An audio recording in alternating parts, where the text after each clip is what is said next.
माननीय प्रधानमंत्री नरेंद्र मोदी जी जनता के जनादेश की अपनी राजनीतिक व्याख्या अपने निहितार्थ कर रहे हैं, तो यह अलग विषय है। यह राजनीति में तो महापाप आपने किया है। आपने कन्नौज की मीटिंग में अपने आप को अति पिछड़ा कहा, उसके तो प्रमाण हैं। तो देश का प्रधानमंत्री अगर अपने आप को जाति के आधार पर चिन्हित करता हो, देश का प्रधानमंत्री अगर जाति के आधार पर इस बात को कहा जाता है उनके दल के द्वारा कि पिछड़ा वर्ग के प्रधानमंत्री हैं, तो आज जीत का जनादेश मिला है, उसको अहंकार में तब्दील मत करिए। जनता महान होती है। प्रधानमंत्री ने कहा कि मोदी की गारंटी। किस बात की गारंटी है? युवाओं को रोजगार की गारंटी है।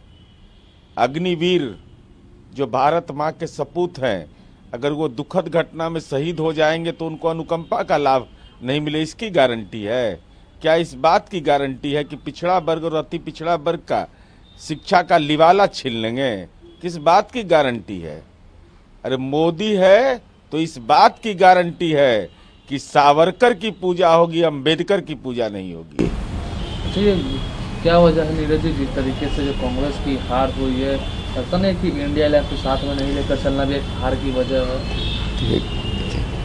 गठबंधन इस देश की राजनीति का यथार्थ है, और गठबंधन कृत्रिम चीज नहीं है, ये अनवरत चीज है।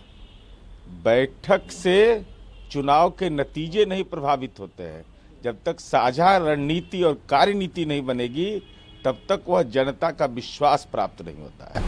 तो ये 6 तारीख को है वो बैठक होने वाली है, इंडिया अलायंस की क्या कहना लगता है? अब उस संबंध में तो राष्ट्रीय नेतृत्व को जाना है। राष्ट्रीय नेतृत्व अपनी बात को रखेगा कि इस मामले में क्या है पूरे चुनावी परिप्रेक्ष्य में। लेकिन हमारी यह समझ है कि गठबंधन की राजनीति कृत्रिम नहीं होती है।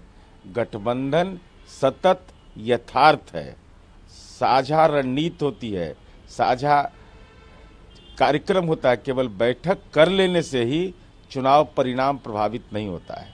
ये सब जो हार हुई, सब लोग तो चर्चा भी करेंगे क्या? अब इसके बारे में, एजेंडा के बारे में हमको थोड़े मालूम है।